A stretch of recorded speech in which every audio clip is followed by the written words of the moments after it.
penggambaran medan listriknya berupa garis yang menuju muatan negatif. Jika muatannya yang menghasilkan medan listrik adalah muatan positif, arah medan listriknya menjauhi muatan positif tersebut. Ya. Itu yang harus di review ulang, dan rumus-rumus yang ada silakan untuk dipahami dan dihafalkan. Ya. Nah, sekarang hari ini kita lanjutkan ke ini kemarin, ya. Kita lanjutkan ke medan listrik dan hukum Gauss. Ini sudah kemarin, ya. Sudah.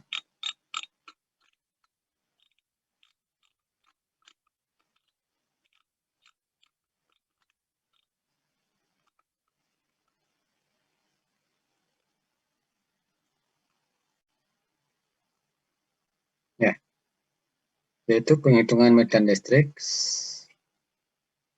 menggunakan hukum Gauss. Nah, yang pertama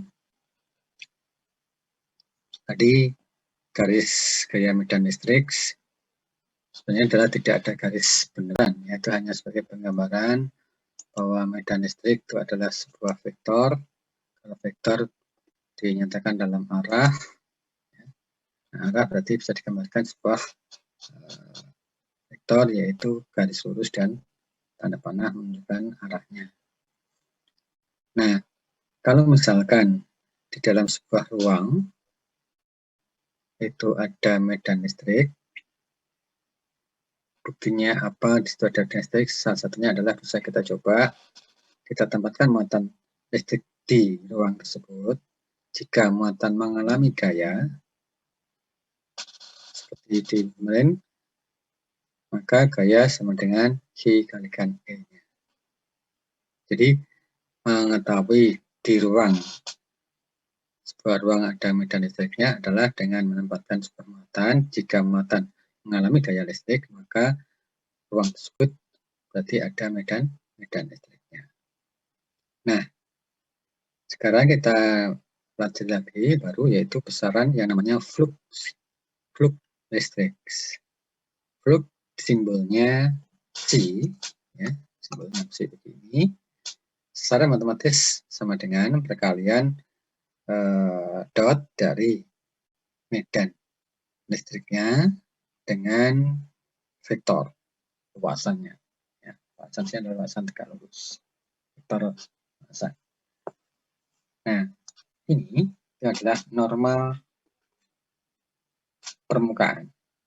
Ya, arah normal permukaan, kita ketahui normal itu adalah arah tegak lurus pada permukaan bidang. Jadi sekarang kalau misalkan ini digambarkan berupa bidang tegak lurus, arah vertikal, maka arah tegak lurusnya adalah ya 90 derajat arah horizontal.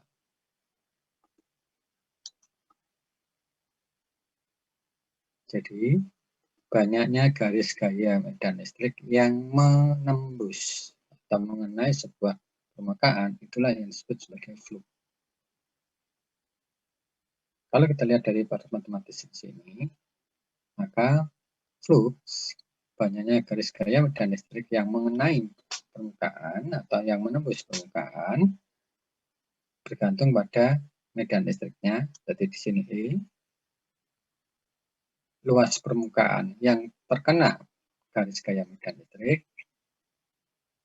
Jadi luas permukaan ini terserah permukaannya bentuknya persegi panjang, bentuknya segitiga, bentuknya apa saja, ya pokoknya luas permukaannya. Dan yang ketiga ditentukan oleh arah relatif antara arah medan listrik terhadap normal bidang. Saya ulang, ya. Di sini flux yang menyatakan banyaknya garis gaya medan listrik yang menembus atau mengenai permukaan ditentukan oleh medan listriknya, luas permukaan bidang yang dikenai medan tersebut, plus arah relatif medan listrik terhadap normal permukaan atau normal bidang. Nah, ini maka nilainya adalah E kalikan A adalah luasan bidang tersebut, kosinus theta. Hati-hati. Ya. Flux itu adalah besaran skalar, besarnya E dikalikan nilai atau besarnya luasan bidang. Nah, ini arah, ya, bergantung pada orientasi, kosinus theta. Mana theta? Theta adalah sudut yang bentuk antara arah E dengan arah normal bidangnya. Arah normal bidang. Kita lihat, ya, E cos theta. Jadi kalau misalkan arah E mengenai bidang arah tegak lurus, kalau E tegak lurus, kemudian normal bidangnya juga tegak lurus, berarti antara arah E dan normal bidang itu adalah sejajar. Kalau sejajar, berarti di sini adalah fluknya E kalikan A kosinus 0. Cos 0 adalah 1. Jadi paling maksimum itu adalah bidang yang tegak lurus terhadap arah bidang E. Itu adalah fluk yang maksimal. Kalau misalkan bidangnya sejajar, ya, bidangnya sejajar dengan arah E, berarti normal bidangnya tegak lurus terhadap E. Kalau E dan normal bidang tegak lurus adalah 90 derajat, berarti E A cos 90. Cos 90 berarti 0. Maka tidak ada fluknya karena medan listriknya tidak ada yang menembus permukaan bidang tersebut. Ya, itu yang dimaksud dengan bahwa penghitungan flux medan listrik pada sebuah bidang. Nah, kalau kita lihat kasuistis, ini bidang vertikal, arah medan listriknya arah horizontal, yang B arah medan listriknya horizontal, norma bidangnya adalah pada arah horizontal. Maka normal dari bidangnya jadi arah vertikal. Kemudian yang ketiga, E terhadap normal bidangnya membentuk sudut theta. Maka menggunakan perumusan flux medan listrik, maka untuk gambar A adalah E kalikan A kosinus arah E dengan arah normal bidang 0 derajat berarti kosinus 0. Kemudian yang B, flux sama dengan E kalikan A kosinus 90 derajat. Karena arah medan listriknya horizontal, normal bidangnya vertikal. Cos 90 adalah 0. Untuk yang C, flux sama dengan E kalikan A kosinus theta. Hati-hati. Theta adalah sudut yang bentuk antara normal bidang dengan arah E.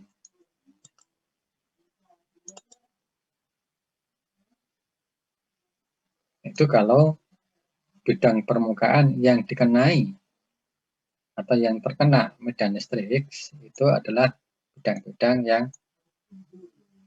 datar.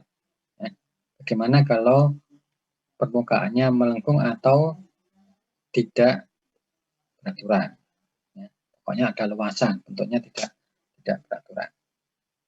Ya, cara menghitungnya secara formula matematis, flux artinya banyaknya garis gaya medan listrik yang mengenai luasan bidang tersebut, otomatis kita menggunakan formula E dot dA, integral dA.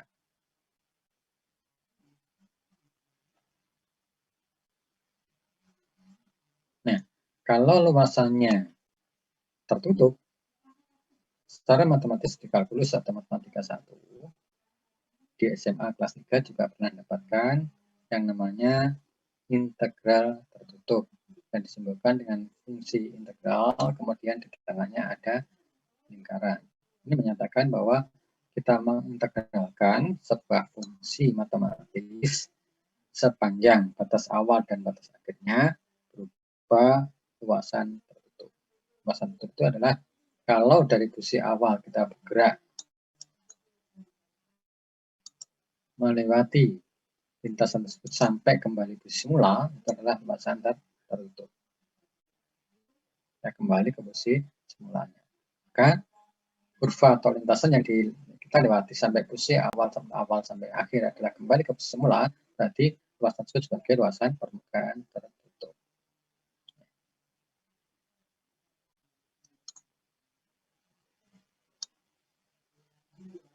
Nah, untuk kalian kelas fisika 2 ini semester 2, moga-moga sudah mendapatkan integral luasan tertutup.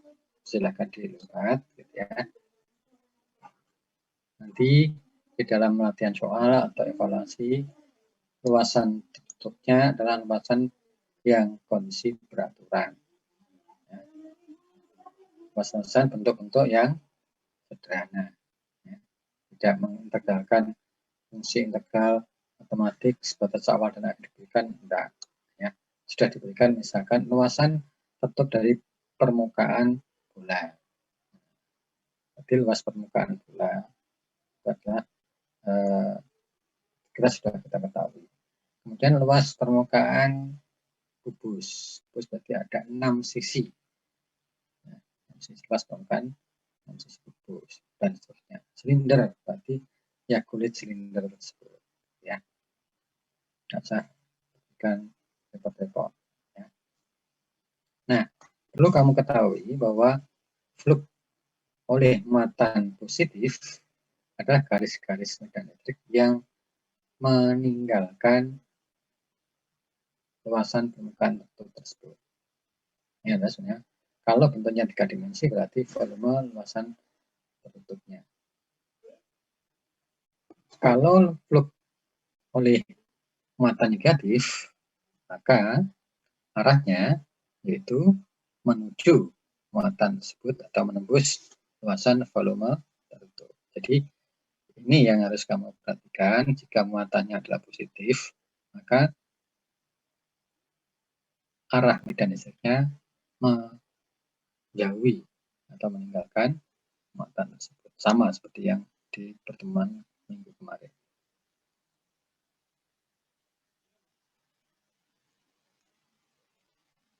Ini silakan di ini ya, sama nanti saya dipahami saja.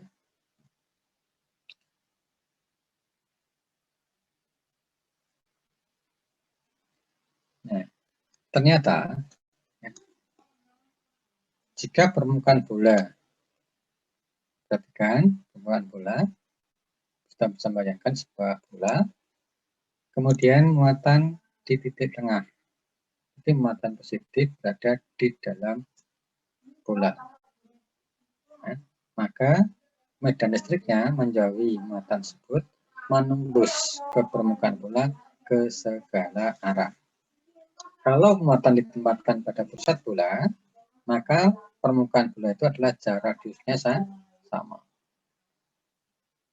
Fluknya, fluk sama dengan integral luas tertutup EdA. E-nya tetap ya,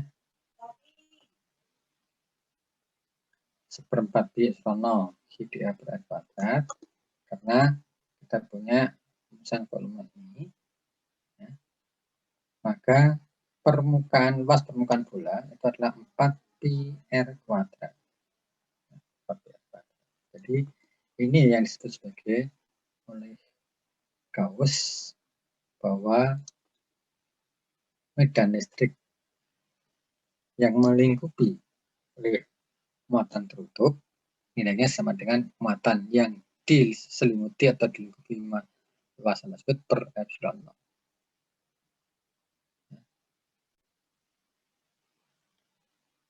Jadi medan listrik yang mengenai permukaan luasan tertutup ternyata nilainya sama dengan muatan yang ada di dalam yang kita tutupi luasan tersebut per epsilon 0.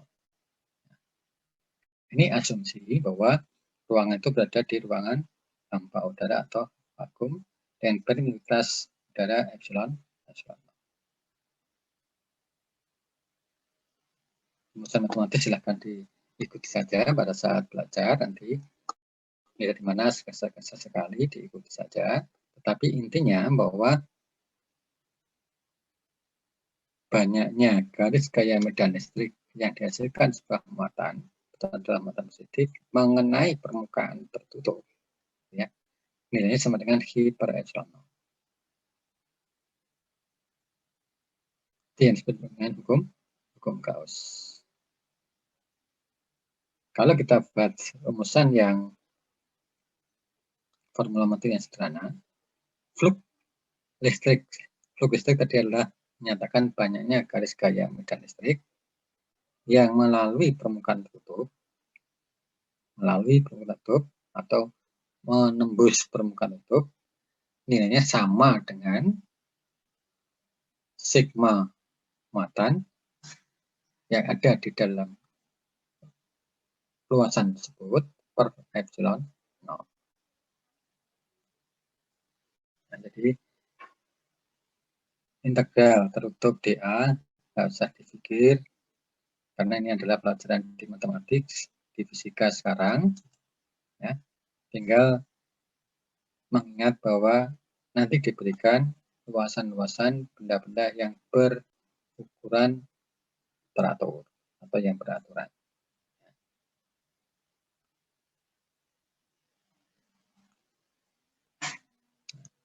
Contohnya, ya, medan listrik yang dihasilkan oleh muatan titik. Kita punya muatan Q, tandanya positif, maka di sekitar muatan tersebut ke segala arah 3 dimensi ada arah medan listrik menjauhi. Ya. Luasan permukaan tertutup ke segala arah jaraknya sama itu merupakan permukaan kulit bulan. Dengan demikian, pada permukaan bola ini, ya, kita bisa menghitung berapa medan listriknya di permukaan atau titik-titik di segala arah ke segala arah jaraknya sama atau ada di permukaan bola. EA dA sama dengan Q per epsilon 0. Ini adalah hukum Gauss-nya. Integral tertutup untuk dA, kalau luasannya berupa bola, ya berarti di sini integral dA adalah 4pi r kuadrat dengan r adalah radiusnya. Kalau kita masukkan, maka medan listrik titik yang berjarak r dari muatan tersebut adalah muatan titik, nilainya adalah Q per r kuadrat dikalikan dengan 1/4pi epsilon. Ini berupa dengan kita menghitung medan listrik dari hukum Coulomb, yaitu E sama dengan F per Hi aksen. Di sini, Hi adalah muatan listrik yang menghasilkan medan listrik di sekitar muatan tersebut yang berjarak R dihitung dari posisi Hi-nya. Nah, dari sini medan listrik itu bergantung pada muatan yang menghasilkan medan listrik berbanding berbalik dengan kuadrat jaraknya. Semakin jauh dari muatan, otomatis medan listriknya semakin kecil. Jadi nanti kalau misalkan ada soal, nggak usah memikirkan integral dA, itu sudah, kalau matanya titik pada berjarak apa ya 1/4pi epsilon 0 Q per r kuadrat.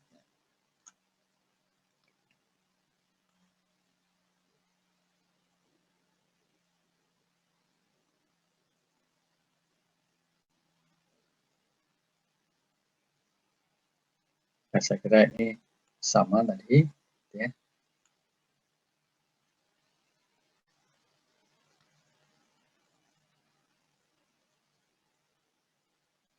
Ini saya kira hanya pernyataan saja dari simpulan matematis. Ya.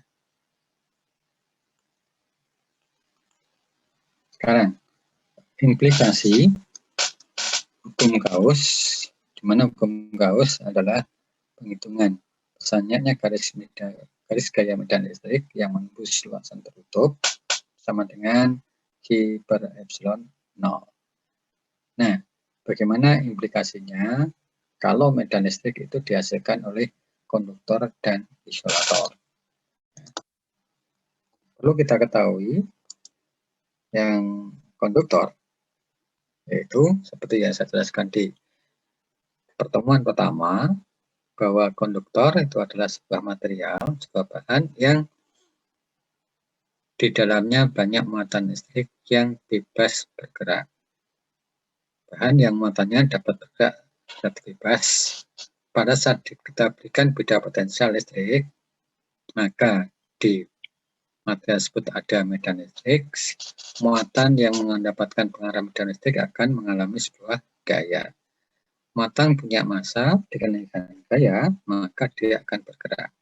Maka itulah mekanisme penghantaran energi listrik oleh konduktor. Oke. Kemudian bahan apa saja? Konduktor umumnya adalah dari bahan logam.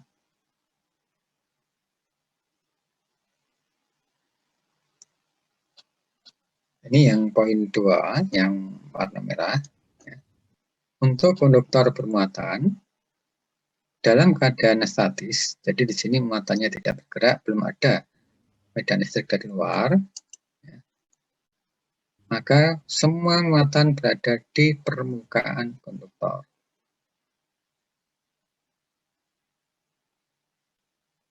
Kemudian konsekuensinya medan listrik di dalam seluruh konduktor adalah 0. Ya, ini yang konsekuensinya. Ya, jadi kalau ada bahan konduktor, semua muatan berada di permukaan konduktornya. Dengan demikian medan listrik di dalam konduktor 0. Berarti tidak ada medan listrik di dalam bahan konduktor.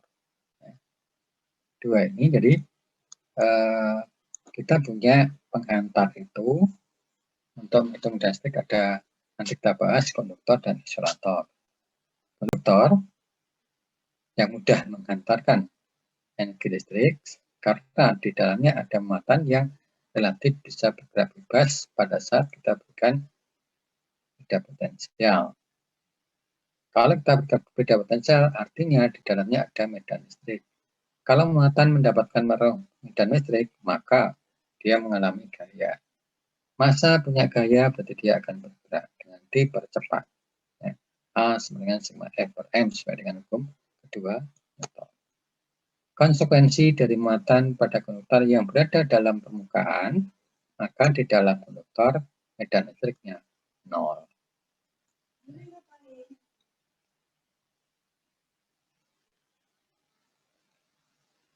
Mengapa E di dalam sebuah konduktor 0? Karena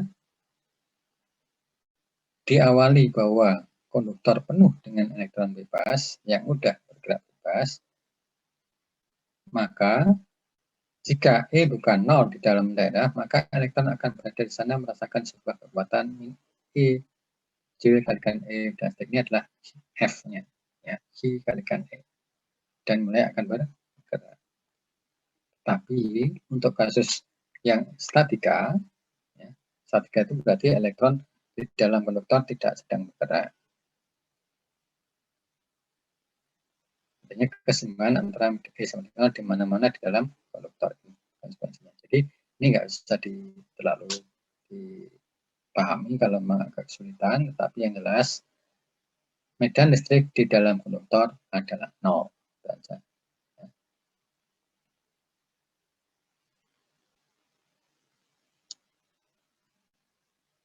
Ini silakan dibaca sendiri. Ya.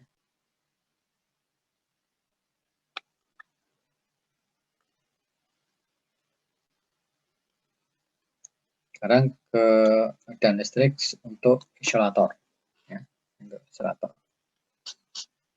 Isolator seperti kemarin, ya, bahan yang di dalamnya terdiri dari muatan positif dan negatif yang jumlahnya sama, yaitu netral. Ya. Nah, neutron atau muatan listrik tidak mudah bergerak walaupun kita berikan sumber beda potensial listrik.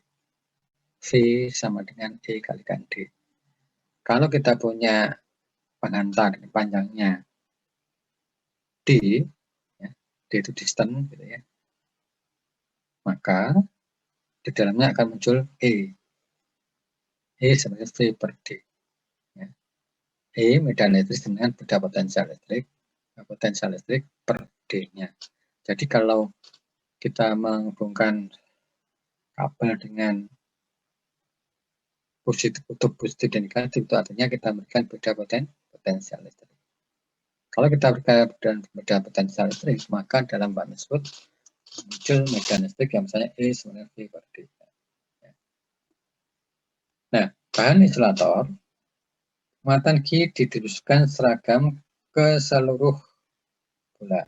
Ya, misalkan ini insulator. Ya. Kalau insulator, berarti di dalam bahan tersebut muatannya terdistribusi merata ke segala bagian, ke seluruh bagian bola tersebut. Kalau terdistribusi ke segala bagian pada bola, ya, berarti di sini seolah-olah muatan terdistribusi, yakni bolanya adalah bola pecal, ya, bola pecal. Kalau konduktor, bolanya adalah bola permukaan. Jadi bola pecal, ya, bola pecal terdistribusi muatannya ke segala bagian di seluruh bola tersebut. Nah, bagaimana medan listriknya? Kita coba, ya. Isi simetris secara bola, E fungsi R secara radial keluar. Dan semua itu menunjuk pada radius yang diberikan. Cara menghitungnya, ya, berapa besarnya medan listrik untuk radius yang di luar permukaan bola.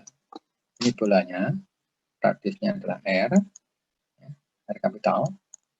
Kemudian berapa medan listriknya yang berjarak R kecil diukur dari pusat bola.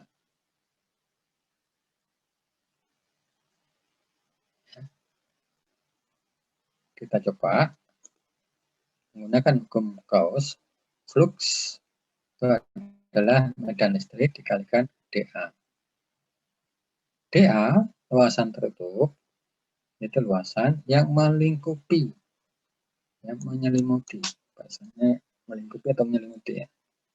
Ya, artinya di sini ada sebuah bola pecal, di dalamnya ada isinya adalah muatan-muatan listrik yang tersebar merata.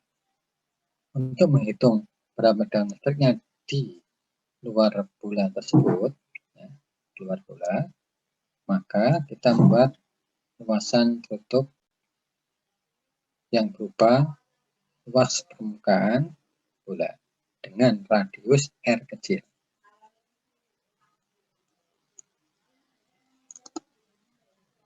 Ternyata medan listrik di luar bola pecal adalah 1/4 pi epsilon Q per R kuadrat. Hati-hati di sini, R kecilnya adalah jarak titik diukur dari pusat bola. 1/4 pi epsilon Q muatannya tersebar ke seluruh bagian bola per R kuadrat.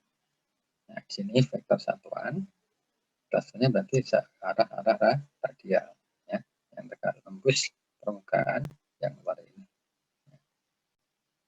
Kenapa di sini 4 pi R kuadrat? Karena jarak ke segala arah, ya, yang sama itu adalah permukaan kulit bola dengan radius R kecil.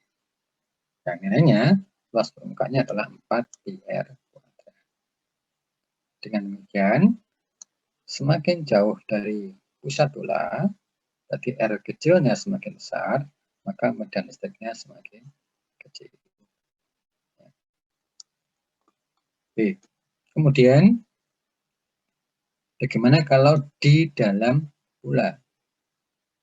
Kalau misalkan dari rumus ini, R kecilnya kita ganti dengan R kapital, itu menunjukkan medan listrik tepat pada permukaan. Kalau tepat pada permukaan bola pecah, medan listriknya adalah 1/4 pi epsilon 0 Q per R kapital kuadrat. Nah, bagaimana kalau yang ada dalam bola? Ya. Di dalam bola, bola dengan radius R kecil dengan bola yang beradius R kapital, ya, inilah R kapital adalah isolator yang ulang-ulang, ya. Matanya lagi, bagaimana kalau matanya bola untuk radius R kecil? R kecil adalah dengan R kecil kurang dari R kapital. Berarti di dalam bola. Maka kita harus menghitung dulu dari E tadi adalah kita masukkan, ya. E adalah 1/0 per Q. Hati-hati di sini. Q-nya, ya, flux magnetic, ya. Flux magnetic adalah E kalikan A. A-nya adalah luas permukaan bola yang beradius R kecil, 4 pi R kuadrat. Nah, Q-nya bukan Q, ya, Q di permukaan yang R kapital, tetapi Q-nya adalah Q untuk radius kecil. Diasumsikan Q bola kecil adalah Q aksen, maka berapa Q terhadap Q kapital? Ya, ternyata kita menggunakan karena densitasnya sama, muatan persatuan volumenya sama, kita punya pembanding bahwa Q di dalam ini, nah, R pangkat 3 per R pangkat 3 Q. Ya, perbandingan ini. Dengan demikian, kalau ini kita masukkan, ya, ini sebenarnya adalah Q radius R kecil atau Q yang terdistribusi pada bola yang berukuran lebih kecil R-nya, yaitu di dalam bola dengan radius R kapital. Coba perhatikan. Saya ulang bahwa R kecil adalah jarak posisi di dalam bola yang radiusnya R kapital. R kapital itu adalah radius bola awal yang bermuatan Q saja. Ya, Q.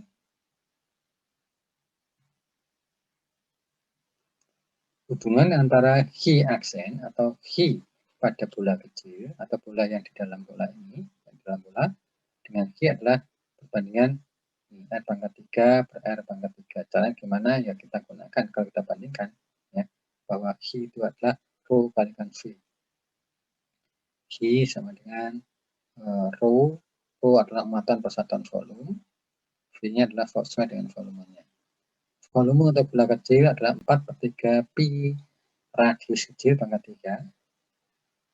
Untuk bola yang besar, radius besar adalah G adalah rho kalikan volume. Volumenya adalah 4/3 pi R pangkat 3. Sehingga kalau kita bandingkan demikian. Ini kalau kita masukkan, maka kita bisa dapat menghitung medan listrik di dalam bola yang radiusnya R. Berarti di dalam. Hati-hati di sini. Ya, R kecil kurang dari R. Nah, G per 4 pi epsilon 0 R pangkat 3 kalikan.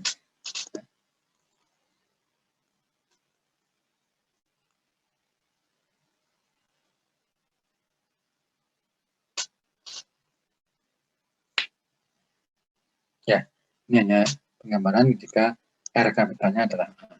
Ya, ada fungsi semacam ini medan.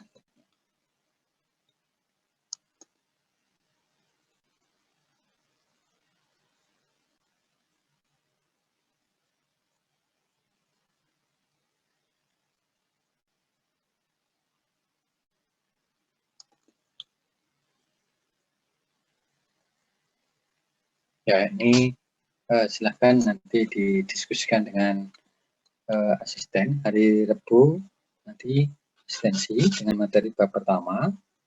Ya, silakan untuk latihan soal. Ya, latihan soal bisa mengambil dari buku, ya, buku diktatnya. Kemudian diskusikan dengan asistensi. Jadi kamu coba latihan soal dulu, kemudian kamu bisa berdiskusi dengan asisten. Ya. Nah, ini kalau misalkan berapakah muatan pada permukaan bagian dalam dan permukaan luar dari konduktor. Kalau konduktor tadi adalah semua muatan akan berada di permukaan. Ya. Kalau isolator, dia berada tersebar ke seluruh bagian dari isolator. Ya, akan nanti didiskusikan dan lihat di buku diktatnya. Ya. Ada pertanyaan? Silakan.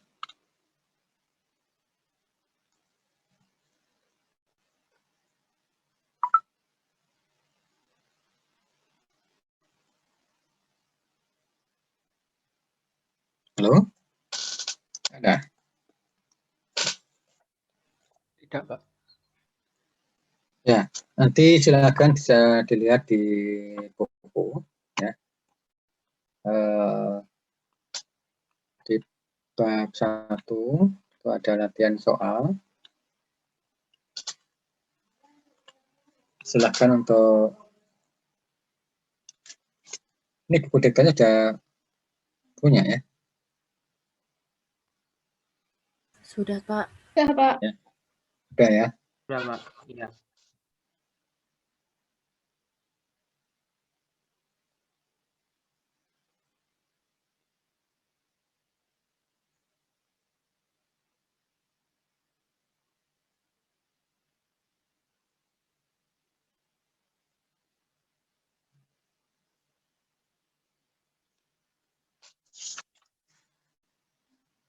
Nah, untuk supaya tidak terlalu memagari materi apa yang didiskusikan di asistensi oleh asisten, nanti silakan untuk berkomunikasi dengan Mas siapa ya asistensinya? Asistennya siapa namanya? Lupa. Mas Ainul Yakin, Pak. Ya, Mas Ainul Yakin. Mulai sekarang silakan berkomunikasi via grup WA-nya. Hari Rabu nanti jadwalnya asisten 100 menit penuh ya. Silakan dimanfaatkan, misalkan bisa soal yang datang dari kalian diajukan ke Mas Ainul Yakin, kemudian dibahas hari Rabu, atau kalian diberi soal lebih dulu dari Mas Ainul Yakin, kemudian dikerjakan, hasilnya dibahas di hari Rabu. Jangan sampai soalnya itu baru diberikan di hari Rabu. Ya, karena kalau diberikan hari Rabu, seolah kalian hanya seperti pada saat evaluasi, sehingga tidak siap. Ya. Lebih baik soalnya ditentukan lebih awal, bisa mengajukan soal sendiri, bisa diarahkan atau diberikan oleh Mas Ainul Yakin, kemudian punya kesempatan untuk mengerjakan. Silakan mengerjakan, benar salah itu urusan belakang, yang penting harus mengerjakan, kemudian didiskusikan pada saat hari Rabu. Jangan mengatakan tidak bisa kalau belum mengerjakan. Ya. Itu ada, kalau nggak mengerjakan, mengatakan tidak bisa, berarti hanya sekedar menunggu hasil pekerjaan orang lain atau teman lain. Itu adalah tanda petik orang yang kurang rajin atau malas gitu ya. Nanti dampaknya, efeknya adalah pada saat evaluasi. Nah, estimasi saya ya,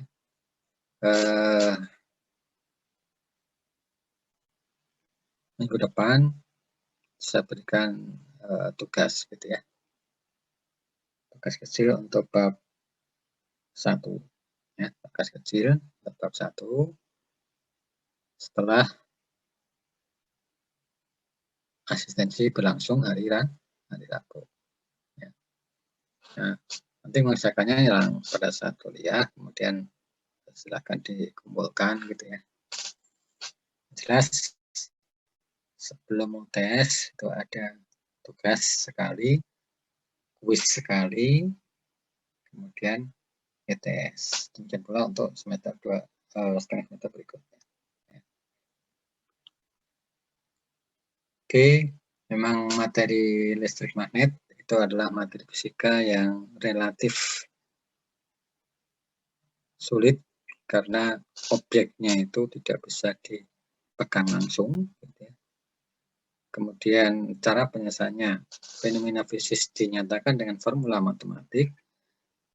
Formula matematiknya adalah rumus. Sebelum rumus jadi, silahkan diruntuti di jalannya bagaimana rumus itu terbentuk. Kemudian dihafalkan rumus-rumus yang sudah jadi. Artinya kalau kalian sempat mengikuti mempelajari terbentuknya rumus, berarti memahami filosofi rumus sebagai alat penyelesaian soal. Dengan demikian, kalau ada soal, berarti kamu harus menganalisa soal, memilih alat untuk menyelesaikan soal, itu adalah tepat, karena sudah tahu alat itu dibuat karena begini. Ya. Oke, saya kira gitu aja. Kalau nggak ada pertanyaan, ya, nanti kalau ada tugas soalnya saya sharekan saja ya. Tapi untuk sementara hari Rabu adalah asistensi. Silahkan berkomunikasi dengan Mas Ainul Yakin. Soal bisa diajukan dari kalian, diwakili oleh komunikasinya jangan sendiri-sendiri, bisa diwakili oleh komisi accounting gitu ya, bisa diwakilkan, disepakati aja soalnya apa sebelum asistensi, atau ditanyakan soal apa yang mau dibahas di hari asistensi, kamu dapatkan lebih dulu. Sehingga kamu mengerjakan lebih dulu, kemudian didiskusikan di hari Rabu asisten. Sehingga pada saat asistennya itu bisa yang men-share screen, ya, men-share screen itu adalah mahasiswa, hasil pekerjaannya kemudian dipresentasikan, ditanyakan, atau share screen-nya dari asisten. Ya.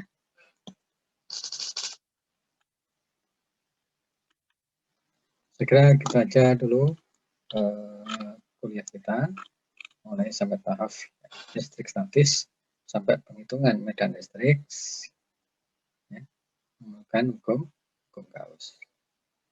Saya kira gitu aja ya, kita akhiri. Selamat sore, menjelang sore ya. Assalamualaikum warahmatullahi wabarakatuh. Alhamdulillah. Waalaikumsalam. Waalaikumsalam warahmatullahi wabarakatuh. Terima kasih Pak.